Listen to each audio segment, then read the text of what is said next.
Hey everybody, welcome to another episode of Purple Insider. Matthew Coller here, and joining me on the show, it must be March or April, is that Chris Trapasso, CBS Sports draft analyst and the official draft analyst of Purple Insider. But Chris, you've spent the last, 4 off seasons as our draft analyst doing a weekly show with me, which means that we spent hundreds of hours. You've gone to the last 2 NFL combines with Purple Insider, all this time talking about team building, but you haven't had any opportunity to talk about playoffs from the team that you've been analyzing from a front office perspective with me. So I figured, hey, it's playoff time. Who better to bring back than you, Chris Trapasso? How we doing, buddy? I'm doing great. And when you reached out to me, it was like, at first I thought it was going to be, hey, want to start up the draft talk? Because I'm used to that the last couple of years. But it's like, wait, they have a playoff game. They won 14 games. And I'm super excited because, like you said, it's like, I feel in a weird way like a secret part of the Vikings front office where I've just been watching these picks come in the last 4 years. We've talked about them at length. You called the Jordan Addison pick a few years ago, right before the draft in our final mock. So to just watch this team from afar, a different conference than the Bills that are in my backyard, has been really a lot of fun because it's not just like, hey, I remember scouting so-and-so. It's like I remember having long discussions with Matt and the Purple Insider crew about these last 4 draft classes and a lot of the really good free agent moves that Kwesi Adofo-Mensah has made to build this into a 14-win team. And even going to Kwesi Adofo-Mensah press conferences at the Combine, doing podcasts, breaking them down. So you have a great perspective on the journey that this roster has been on, really, since Kwesi Adofo-Mensah got here. Very much so. Because when you go back to when Kwesi Adofo-Mensah arrived, it was Kirk Cousins at quarterback, Adam Thielen's the wide receiver, and Delvin Cook's in the backfield. And on the defense, it's Hunter and Kendricks and so forth. And they have completely revamped so many parts of this team, including the quarterback position. So I want to get your opinions first on the quarterback position. I also want your look at the Rams and how they've rebuilt so quickly, despite the F them picks approach that they took on, and some salary cap issues as well. But Sam Darnold, you actually helped me with a story before the season where I called you and said, hey, what did you think of Sam Darnold when he was coming out anyway? And what are his chances of having a big year under Kevin O'Connell? And we talked about some of the shortcomings that he had, some of the reasons he was drafted at the top. And I think by the end of our conversation, you said, yeah, I could see it. I could see him having a good year. I don't know if anybody saw him having this kind of year, though, Chris. No, definitely not. I mean, I'll be the first to admit I didn't see him playing the borderline elite quarterback play. Like I didn't see that from Sam Darnold. I don't remember exactly what I said to you for that piece, but that we talked, and this kind of goes back to our draft conversations when we were going over all the different quarterbacks the Vikings could select and plugging them into the system. We're like, one thing's for sure, this is the best scenario. I mean, we heard so much about, Caleb Williams is getting such a great situation with DJ Moore and with Keenan Allen, and then a presumed at the time top 10 pick at receiver that ultimately turned into Rome Odunze. We were like, whoa, wait a minute. The Vikings with their offensive line, with the established defensive system that's going to keep them in games and can force turnovers with Brian Flores, Justin Jefferson, Jordan Addison, TJ Hawkinson coming back. We were like, this is actually a great scenario for whether it's JJ McCarthy or Drake May or just Sam Darnold to be that stopgap and to be like Case Keenum 2.0, where he gets the ball out quickly. He's great on play action. He makes good decisions. He doesn't take a ton of sacks. And that's what Sam Darnold did. He was like a more talented version of that Case Keenum magical run of 6 or 7 years ago. So I didn't see it coming, but I wasn't shocked when he started off really well because he is that quarterback that is a veteran that's been on, 4 teams at this point, been in a bunch of systems, was with Kyle Shanahan in San Francisco. So you get that Kyle Shanahan coaching tree branch there. And I mean, I'm not going to say that I expected this from him, but he was able to flourish in this situation that was created by the GM. Yeah, I think when it comes to the Darnold versus Keenum comparison, I know that you know where this diverts. It's in the raw talent of the player. Yes, And definitely. when Case Keenum, the other thing is too that there's another guy in the mix here. When Case Keenum was the quarterback in 2017, as that thing went on, there was a debate over whether it was real or not. And I don't think that there's any debate over whether Sam Darnold is good anymore. Now, that may have sparked up after the game against the Detroit Lions, which was an outlier for his season and one of his poorest games. But when you Yep. look over the 17 game sample, he was, by PFF standards, the seventh best quarterback in the league. You could put him right in that mix in the second tier behind Mm-hmm. the obvious MVPs, which are the big three: Burrow, Allen, and Lamar Jackson. And after that, right He's in in that there. range, right? And there have been times where he has, in certain games, taken too many sacks, but there's also been games where he's made plays outside of structure that previous Vikings quarterbacks couldn't make. There's been rocket arm throws, tight window throws. Justin Jefferson, I just saw one of the fantasy people put out a graphic that he had the second best fantasy season of any player in the NFL. And of course, that drove their success in winning, but he had chemistry with Jefferson, down the field passing, all those things that Kevin O'Connell wanted in a quarterback. And it's funny because when you bring up Keenum, I think of how we would view this season if JJ McCarthy was not the draft pick, if Mm. they had drafted somebody else with a defensive player, whoever it might have been, as opposed to Sam Darnold. I think we would be looking at this and going, wow, the Vikings out of nowhere just got their franchise quarterback. Whereas when it happened with Keenum, because he was a journeyman backup, he wasn't a top pick, he wasn't all that big or fast. Mm-hmm. It was much more, hey, this is a magic carpet ride that's coming to an end. And I think what's kind of been lost on some Vikings fans that are like weirdly bummed about what's happened this season with Sam Darnold. And this is coming from someone that was not high on Darnold, by the way. Like I had him as my quarterback 4 in that class. I thought he should have been like a late first rounder. The turnovers at USC were a little were very concerning to me. He's 27 years old. This is not signing Ryan Tannehill at 33 and going, let's hope to get a couple good years out of him. Or the Falcons signing Kirk Cousins and saying, oh, yeah, maybe mid-30s Kirk Cousins can get us to a NFC South title. He's 27.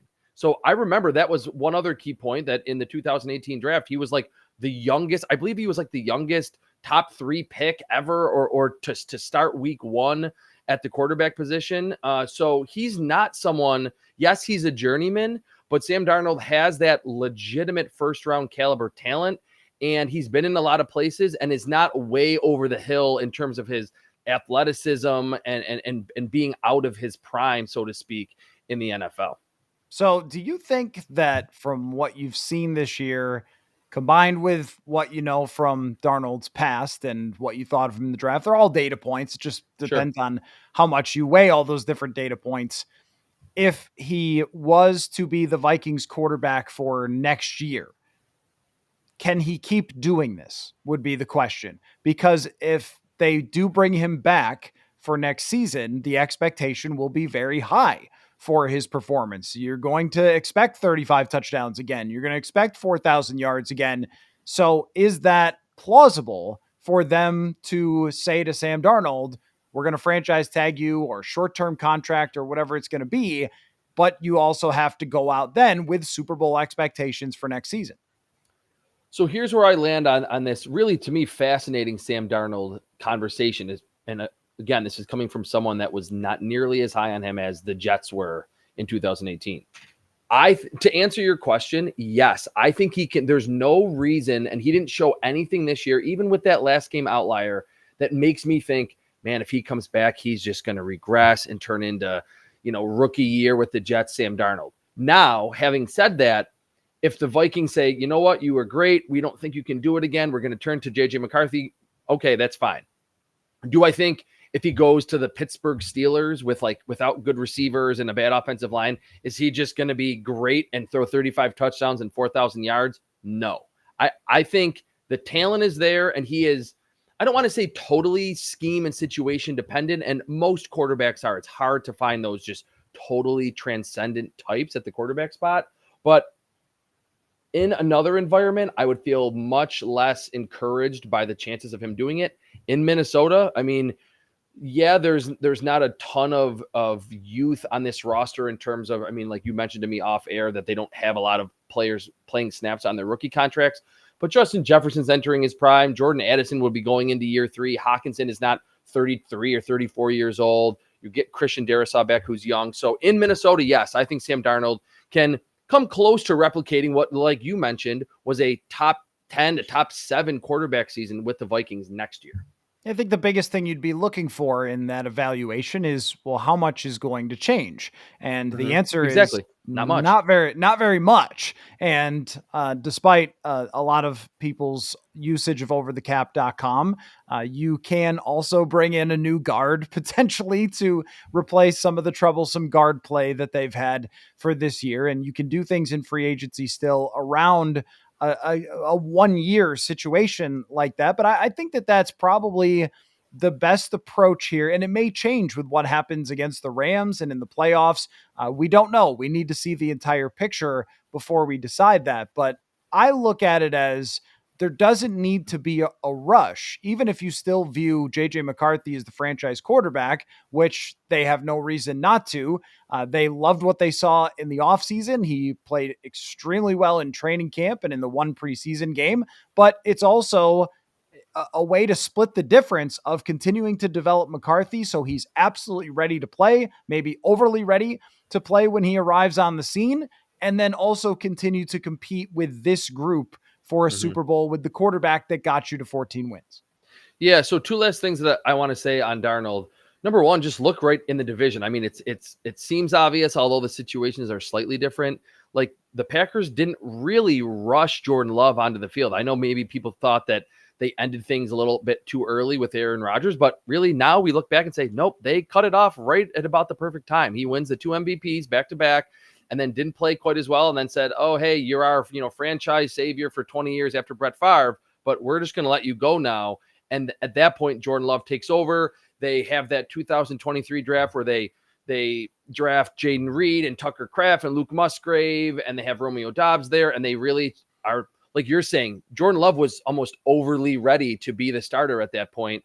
JJ McCarthy, again, he's not one of those 24, 25-year-old rookies. He's younger. So I think plugging him in when he's had multiple training camps, multiple years practicing, learning coverages, just really, and this sounds simple and maybe oversimplified, but getting acclimated to the speed of the NFL, how quickly cornerbacks close on the football, how quickly that 320-pound defensive tackle can get into your lap if you don't throw the football.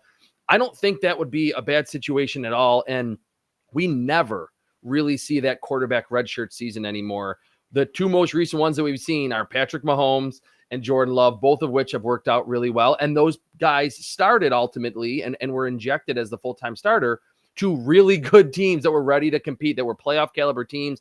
And Jordan Love got that team, within a few plays of the NFC title game last year. And we know what Mahomes has done in Kansas City. So it's really a very good problem to have, especially like you're mentioning, the key point. There's not going to be a lot different offensive personnel wise, and you're not losing your offensive play caller because he's, a hot name after going 14-3 during the regular season. So I don't see any reason why Sam Darnold can at least come very close where it's not really discernible of a difference to playing as well as he did this year in 2025. So before we get to the playoff game, your official opinion, if Kwesi Adofo-Mensah was calling you and saying, Chris, this team inside and out, you've covered it. You've covered our drafts. You've covered our front office. What do you think I should do with this Sam Darnold, JJ McCarthy thing this offseason? I would franchise tag him. I think it's on the table. It's part of the CBA. Maybe players wouldn't love it. Feels like Sam Darnold, after where he was at the start of this offseason, would be like, oh, you're going to franchise me? And what, I don't even know what the exact figure would be, but probably 45, 50 million, somewhere in that range. I think he would probably take that. And from everything that I've seen on social media, it seems to be like the locker room stuff is all good with him. He's not like Russell Wilson in the corner. Like he seems to be really well liked. He likes Minnesota. Of course, winning 14 games obviously helps. I would franchise tag him and just say, we are thinking of the long term with JJ McCarthy, but we also realize we can win 14 games and come one game on the road in a very raucous environment away from being the number one seed in the NFC. I think it would be silly to do anything other than franchise tag him. Now, if they wanted to do something like you mentioned to me off air, a 3-year deal that's really a 2-year deal and it's front loaded, or okay, I'll be fine with that too. But I think a franchise tag, and they've used it before with Kirk Cousins, that's a franchise that's gone multiple franchise tags back to back. I would just do that with Sam Darnold. The last thing that I wanted to say that I forgot earlier, not necessarily Vikings fans or your listeners, but in following that game against the Lions, the rest of the NFL fandom, media members, not all media members, I guess, it was insane to me, and I actually tweeted it, how quickly everyone turned on Sam Darnold. It was like all year. And again, this is coming from someone did not love him coming out.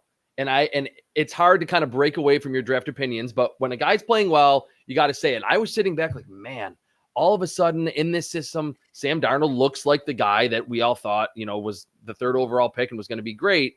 And there was just heaping praise on him all season for literally 17 weeks. He doesn't pull the trigger on a few throws, has some high passes against a very opportunistic, kind of beat up, but opportunistic Lions team. And it's, oh my God, he's terrible. He's seeing ghosts. And there's pictures of him with the Panthers and with the Jets. And he's just saying, I'm like, what the hell? Do people not understand like an outlier? And I tweeted like it was primetime bias and recency bias coming together in like the ultimate primetime game, the last game of the regular season. It was just astonishing to me how everyone else just like that turned on Sam Darnold after what has really been a remarkable season, not just for Sam Darnold, but like you mentioned, based on and relative to any other quarterback in the NFL. Yeah. One quick thing. It was Washington who tagged Cousins, but what the Vikings did was You're right. What the Vikings Short did, though, term. was along the same lines. They short-term had Kirk Cousins. That's how they've ended up with some of this dead cap money from him, as they kind of crammed his extension in to make sure that they weren't locked in for a long period of time, which could be somewhere along the lines of what they do with Sam Darnold. But to your point about the overreaction, it just would not be the NFL if people didn't overreact. Right. However, he is 14 days separated from throwing for 377 yards against the Green Bay Packers in one of the best performances of that rivalry against a top 5 defense. I think what ultimately happened against Detroit was he was jittery off the start and then was let down after that by the pass protection, by Justin Jefferson having 2 extremely uncharacteristic like drops. But that's one of those classic games where there's just domino effects everywhere. If Jefferson catches a touchdown in the back of the end zone that goes off his hands, Van Ginkel's drop, and then at the end, of course, Detroit is just too much. And they've had the ball for too long, and then the score looks way different than really the way the game was playing out. It's not to argue that Darnold was in any way good. It's just that there were opportunities for the game to turn. They never really did. Sometimes that happens in the NFL. Josh Allen went 9 for 30 in a game this year. That's life. Jared Goff threw 5 picks in a game.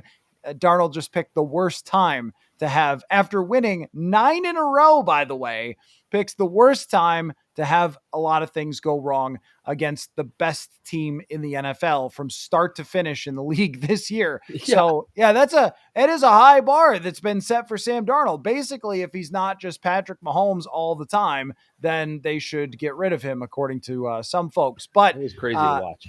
I digress. I want to talk about, too, the construction of this roster, though, because it has been fascinating. A lot of times in general accepted football team building theory, you're always supposed to do it like the Lions. You're supposed to tank. You're supposed to draft a bunch of people, and you're supposed to hire a good coach, and then off you go, get the quarterback, and you're going to be a great team. Now, that strategy does work a lot as long as your franchise isn't a bus fire like the Jets or like the Chicago Bears. I would even bet on Carolina over the next couple of years to Titans too. Do a lot of those things. Bus fire, I think, right? Yes, maybe they'll be able to rebuild around tanking. But the point just being that the Vikings did not do that. They did the competitive rebuild style, and they made it work a lot of ways through betting on players that they thought were ascending. Jonathan Grenard, Blake Cashman, even Andrew Van Ginkel, who was an established player, but they thought there was more to that. And those 3 moves alone ascended this defense to a top 5 defense. And none of these guys were former top draft picks, Chris. I'm just curious about your view on those guys and those signings and how they've ascended to top-notch players at their positions when they never really were that before.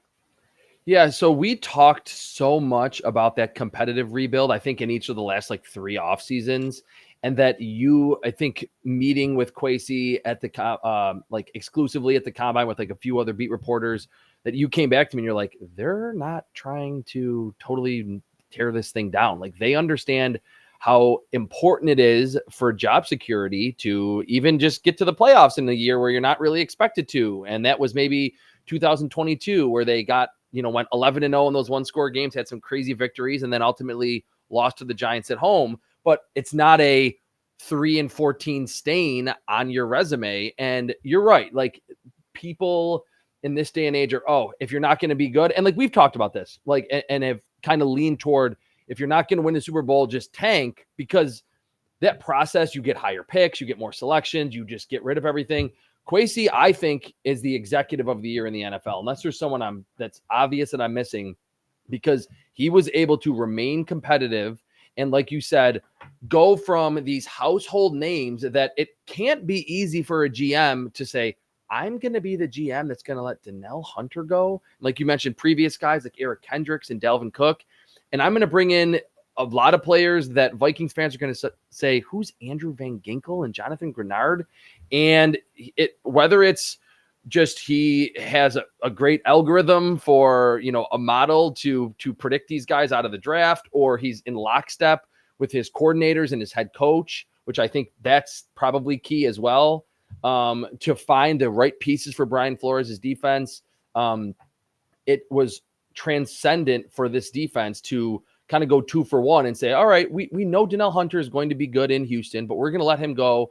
We're going to bring in 2 above average guys and hope that they can play even a little better. And Grenard, 80 pressures during the regular season. Van Ginkel, to me, was I think almost just as important, if not the most important player on the defense, because anytime that I would kind of peek into either watch a Vikings game live or on a Tuesday or Wednesday watch film, it was he was everywhere, doing everything with the multiple pick sixes, blitzing from the A gap on the outside, sinking in coverage, doing everything. He was the perfect guy for Brian Flores. So that, I think, is, of course, Kwesi would ultimately win the award for executive of the year, but I think it's a collaborative effort where sometimes the coaches say, hey, I kind of need this kind of player, and either he doesn't really know what kind of player he needs, or the GM doesn't listen to him. I think they were really well in lockstep with each other to bring in someone even like Blake Cashman, that I remember watching at Minnesota, and my algorithm that I have, my little model that I have, had him as the number 3 linebacker in the 2019 draft because he was crazy athletic and productive at Minnesota. Smart by Kwesi to understand, hey, he was injured early in his career, finally healthy with Houston in 23, really good, and they don't really value him because it was just a 1-year prove-it deal. Maybe he's priced himself out of that organization. Let's pick him up, and he can be that free-ranging guy at the second level. So those 3 additions were huge, and none of them broke the bank, and they're getting extreme value, way more value than they ultimately paid for those players. Even Byron Murphy, obviously, as well, with the 6 interceptions. A really good job on the free agent market to identify those mid-level guys that, with some key pieces around them and a good coaching staff, can play to almost elite level caliber during the season. And that's what those players did for the Vikings. I think it's a great point about the collaboration. We really seen that is the coaching staff, they make the list and the general manager is able to go out and get it in the front office and negotiating contracts, and not, I think one of the hardest decisions was not bringing back Hunter because he had such a great career as a Viking. Now, if Hunter had come back, he would have been awesome and they would have won all the games. But getting Grenard has been a better fit for this defense. You've seen him drop back in coverage sometimes. You've seen him use different rush lanes, things like that, as opposed to just kind of being locked in on one side in one type of role, which we saw from Danielle Hunter. And Hunter's production in Houston has been phenomenal. I expect no less. He's just one of the best out there. But Grenard was quite a bit cheaper, and they could sign him for multiple years because he's also younger than Danielle Hunter, has less mileage, less injuries.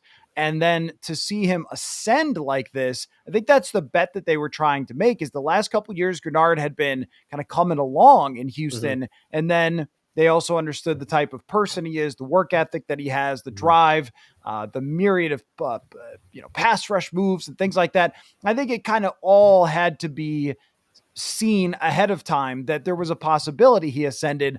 I don't know if they thought he was going to finish in the top 3 in pressures in the entire NFL, but I also feel like this is what we're seeing from a Flores defense, that whether it's a 6th round draft pick like Josh Metellus, or if it's a highly paid free agent, you're very likely to get the best version of these guys if you are putting him in Brian Flores' defense. Yeah, so I always kind of sprinkle in like the perspective from the Bills angle, because that's where I'm at.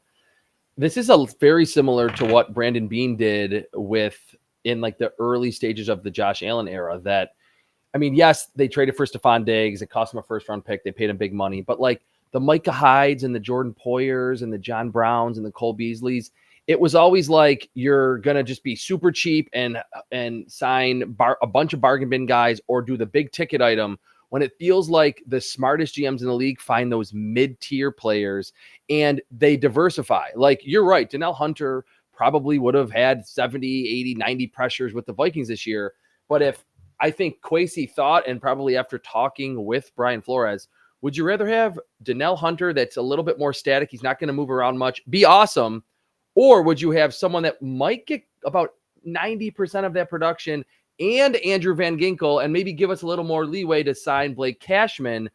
They went with the more, let's diversify the talent in case there's an injury or in case someone doesn't play up to snuff.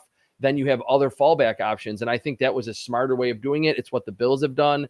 And now in the NFC, the Vikings have really found not only the right scheme fits, but those, like you're saying, ascending players that aren't bottom of the roster 1 year, $2 million deals, but are right mid-level that aren't going to break the bank, and they can still be motivated to play their best football. And I think Grenard, Van Ginkel, and even Blake Cashman, and certainly Byron Murphy, have all played as well as we've seen them in the NFL in Minnesota.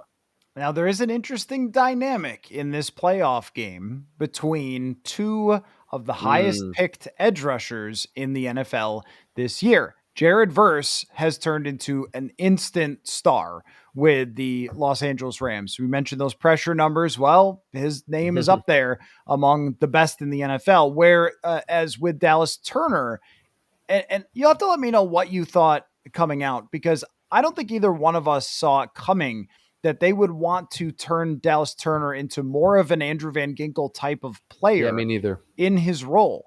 Where you saw the interception that he got against Seattle. Great play from him, but I didn't expect him to be dropping back in coverage as much as he has been. The other thing, too, is when you have Van Ginkel and Grenard and Patrick Jones, who had a good season this year, there's just not a whole lot of space when you're on a super competitive team to be playing a guy 50 or 60 snaps.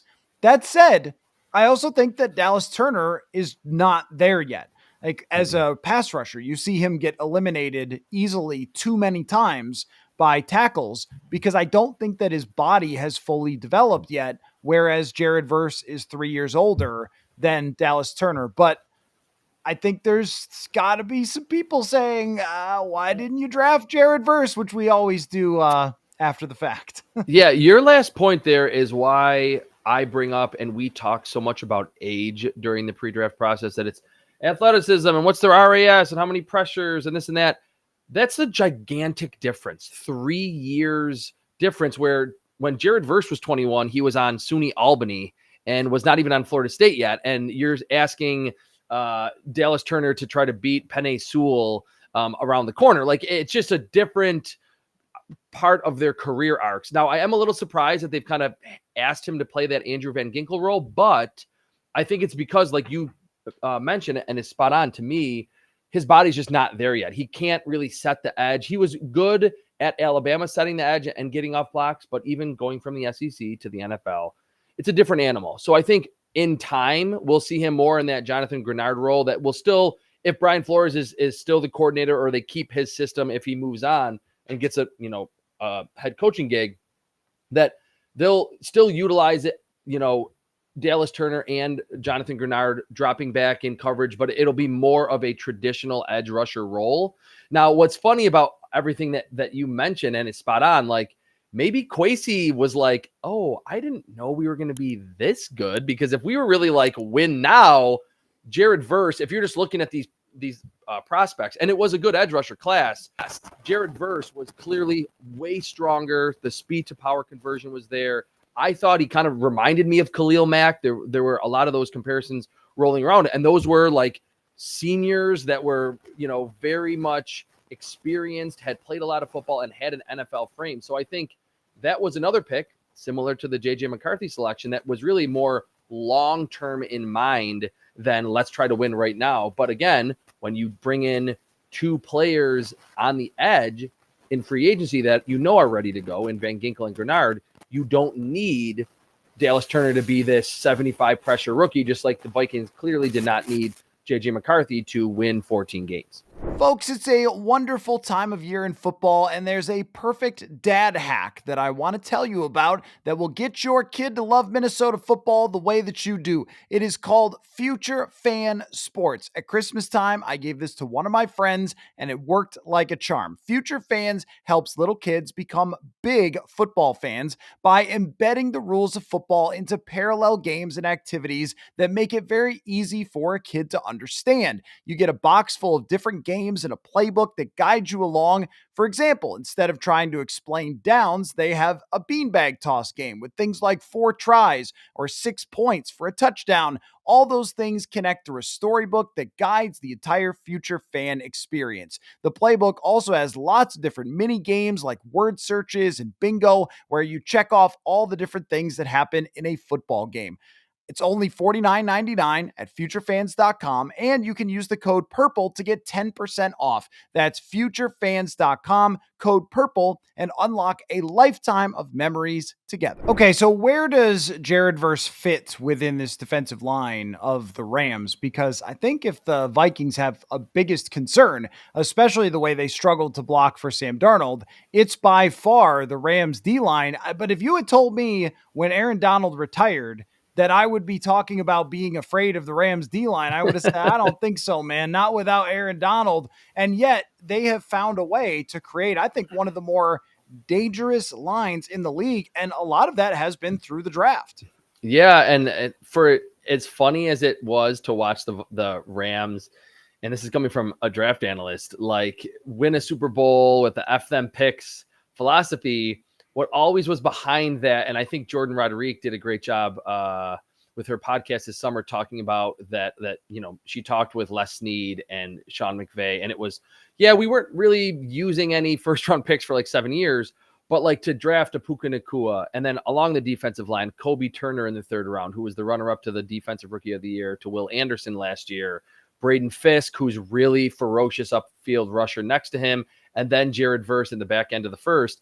It's like they've done a good job later in the draft to fill those holes or to find those diamonds in the rough later, where it's after the first round, where not as many people are watching the draft and think, man, who did the Rams get? They didn't draft anybody. Well, they've been able to kind of plug it in that way. And they understand, I think, like a lot of the smartest and best teams in football, that offensive and defensive lines, they don't necessarily just win you games. You need to have a good quarterback. Like you were really, I think, a pioneer about with how important wide receiver is, and that's become the second most important position in football. The Vikings certainly know that with Justin Jefferson, the Rams with Puka Nacua and Cooper Kupp. You have to have a good defensive line, a good offensive line to just be stable throughout a season. And then when you get into the playoffs, that you're going to face a good O-line, you're going to face a good D-line. You have to be able to kind of counter what you're going to see up front. So what they get with Jared Verse, what they will see the Vikings is a power rusher, sets a sturdy edge, not going to win with I wouldn't say a ton of burst and like dip and bend. Like that's really where we saw those glimpses from Dallas Turner. He's not that kind of rusher, but he's 3 years older. He has a much more of an NFL body. And I hate to say he's physical. I hate to hear like, oh, defensive coordinators say we're going to be physical on defense. But like the physical nature to his game, I think is cranked up than most rookie edge rushers. The same is true with Braden Fisk on the inside. And then Kobe Turner is just a very athletic, formerly productive college player that is really just transitioned quickly. He was another one that was an older player coming into the NFL. So they've gotten like NFL ready players who are good athletes and were very productive in college. And I think that's why the Rams, with those three in particular, have gotten those guys to really hit the ground running since they've joined the NFL. Yeah, I just think it's interesting with the comparison with the two teams because Kwesi Adofo-Mensah, when he first arrived in Minnesota, he made a crack to a reporter about going full Rams and you don't want to try to sell out for one season, which I think is absolutely right. I mean, even with the Rams, they had to go on the road and win a playoff game in order to get to the Super Bowl. Things had to play out really well for them to go from the 4 seed to the Super Bowl to make that season work. And they did have a couple of tougher seasons to get back to this point, and they're still not a serious Super Bowl contender with what they've put on tape, at least for the entire year. If you look at where they rank offensively, defensively, that's not really the profile of a team that goes to the Super Bowl. It's always possible. It's just a long shot, I should say, to reach the Super Bowl with this team. So they were impacted by giving away all those picks, but they've done such a good job hitting on the ones that they had remaining, which will be a thing the Vikings have to deal with in the future because they traded so many of their picks to get JJ McCarthy, to get Dallas Turner, or either traded or just used those high draft picks to get TJ Hawkinson. Those are not draft picks. But I think what you find from these two teams is when you look around the league and you look at the Jags, the Jets, the Bears, maybe throw the Cowboys in this mix, there's just an organizational conduciveness to both of these teams that I think allows them to resolve problems even when things go wrong. So even when the Los Angeles Rams are short on draft picks, well, we're going to find a way. And one of those ways was to draft defensive linemen that could rush the passer. We're going to have to get them, right? And for the Vikings, it was to spend smartly in free agency and reset their salary cap situation and take a swing on a high ceiling type of bridge quarterback as opposed to Jacoby Brissett, which would have gotten you to probably 7 or 8 wins this season. I just think that this year more than any, that it has been the seas have parted and the incompetent franchises are over here and the ones with good a lot coaching, of disparity and good front offices are over here. And these two are two of the premier franchises in the NFL. So they're going to solve these types of problems. And like we mentioned with the Vikings, those mid-tier free agents that are sending players, the Vikings signed Cameron Curl, one of the, I think, the best safeties on the free agent market last March, that has been a very integral piece. He plays some linebacker. He plays in the slot. He's not really much of a deep middle safety, but that quality almost front 7 player at the safety spot for them. They brought in Jonah Jackson from the Lions, that certainly Vikings fans know well, that when he's healthy, he's one of the better pass blocking guards in football. They trade for Kevin Dotson from the Pittsburgh Steelers, where everyone's like, that's kind of a weird trade, a guard. And he's been outstanding. So they've been able to not only find the mid to late round Puka Nacua types, but also do a very good job and be very prudent to say, all right, we have Matt Stafford, we have Cooper Kupp, we love Puka Nacua, but we still need to fill some key roles with those mid-level free agents because we don't have a ton of cap space, similar, to what I think the Vikings have done. So it's not only to me such a fascinating matchup because it's two Kyle Shanahan coaching tree guys, and I think those games are always so fascinating, and they're seemingly always very close, just schematically, because they know tendencies, they know, hey, it's 3rd and 1. Are they going to do a jet sweep? How much play action? Things like that. It's really, like you're mentioning, how these teams have been constructed that are very, very similar. I think the GMs and the coaches being so tight-knit and understanding the vision for both guys, the entire coaching staff, like you're mentioning, the teams that are disjointed, like the Titans, that they had Mike Vrabel and they had John Robinson and then Rand Carthen, all this. Chicago Bears, prime example. We, obviously know how they've always had this weird process of having a GM and then a head coach and a quarterback and then firing them. Bills, Chiefs, Rams, Vikings, Packers, all in lockstep with each other. Head coach and GM drafting well later, even missing on some first rounders, but drafting well later, and then those mid-level free agents. So I think the Vikings, to me, are the better team.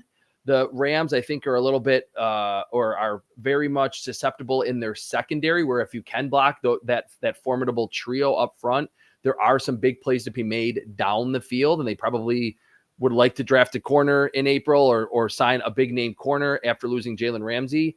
But it's just going to be fascinating to see this ultimate chess match between two very similar head coaches and teams that have been built in a very smart and similar way. Okay, let's finish on this, Chris. Give me your most hardcore football-y factor, or if you want to throw two out there, in Vikings Rams, and then tell me who you think wins the game. And look, as I've always told you, there's no pressure that it's a Vikings show. Most people probably are very scared, Vikings fans. So, what? No pressure there for your pick, but give me a football-y factor and your pick. Okay, I'll start by saying this, that I know after losing that game, it's like, oh man, we got to go on the road in the playoffs. I don't think it's quite like an LA Chargers game, but if there's like one NFC, like good NFC team organization, like we mentioned that the Rams are and have established and shown that they are, going to SoFi Stadium, I don't know if it's like the most daunting place to play. If you had to pick one where you don't want to play on the road, but it would probably be that one. My biggest key, we kind of already talked about it, but like we saw in the Week 18 loss to the Lions, will be the Jared Verse Cam Robinson matchup. And that's another guy that I didn't, drop his name once. To lose Christian Darrisaw, I remember when that happened. I loved him during the draft. We talked about how good he was. You told me he looks like an NFL, like franchise left tackle when you first saw him in that opening press conference. He's been great. When that injury happened, I was like, man, there go the Vikings' chances, like to not have that elite level player. And I didn't expect Cam Robinson to come in and play as well as he did. That's another one where like in-season real-time development on this coaching staff has been outstanding. Like I was watching those early Cam Robinson starts in Minnesota thinking, man, this is going to be a liability. This is going to become a storyline. Like, man, if they didn't lose Darrisaw, they could have really had something this year. And Cam Robinson's been really good. Now, does that mean that he needs to totally blank Jared Verse? No, I don't think so. But you just don't want to have Jared Verse wreck the game. And he, even as a rookie, I mean, he's older, he's 23, 24, he has that ability. So I think if Cam Robinson has just what he's done most of the time, have a quality performance, only 2, 3, maybe 4 pressures from Jared Verse, I think that would go a long way into, this is kind of my segue here, to Sam Darnold hitting those big plays down the field that we've seen off play action. Not even just to Justin Jefferson, but to Jordan Addison, down the seam to TJ Hawkinson, Aaron Jones out of the backfield on wheel routes, on verticals. So because of that, I think Cam Robinson will be able to hold his own. He's played enough football and has played good in this system. The Vikings aren't going to necessarily have an easy road in this game, but the big play ability of this offense against what has been a susceptible secondary. There's not that marquee player. I mean, Cam Curl is probably their best player in the secondary, and he's more in the box, like I mentioned. I think they'll be able to just simply outscore the Rams in this game and move on to the divisional round. All right. We will see what happens there. How about your Super Bowl pick? Who do you have representing the conferences? Have you thought about this yet? The Super Bowl's coming, Chris. Yeah, it is coming. I think the Lions being at home is going to be tough now. And this is obviously like a low hanging fruit. Like the Vikings were just there and they got technically blown out. But I think what you mentioned, like they had all those red zone trips that amounted to nothing. They played them a lot closer than that score. I'll go Lions out of the NFC, and the Ravens at this point with how well the defense has surged down the stretch. I mean, in October, I was like, man, this defense is not just like average, which you can win a Super Bowl with an average defense. It was bad. It was not good. Kyle Hamilton going from like playing slot corner linebacker to strictly safety has been huge for this team. They're super deep. And then up front, it's just so hard to stop what they do offensively because Derrick Henry or is Lamar Jackson going to keep the ball on that read option and run for 20, 30 yards. They get as much separation as any receivers in the NFL, Zay Flowers, Rashad Bateman. So Lions Ravens in the Super Bowl. I just think the offensive lines and how dynamic those offenses are seem to be like the safest two selections for me to be in this year's Super Bowl. Seems like Lamar or Josh Allen, the door is open for one of them who have unfortunately changed lived the legacy. in the shadow. Yep. But, I remember, and so do you, when there used to be playoff intros when the Colts were playing, where they'd be like, can Peyton Manning actually win a playoff game? That kind of stuff. So sometimes it takes a while, especially when there is an absolute legend playing in your conference, but no legends in the Vikings conference, which I think leaves the door open for something special potentially, but they have to get past the Rams first. So, Chris, thank you so much for your time. As always, we will definitely be seeing each other again during draft season, no doubt about that. But I wanted to make sure you got in here and talked about these two teams before a real playoff game. So it was great to get together with you. Always appreciate your analysis, and we'll definitely talk soon, man. Yeah, thanks for having me, Matt. Football.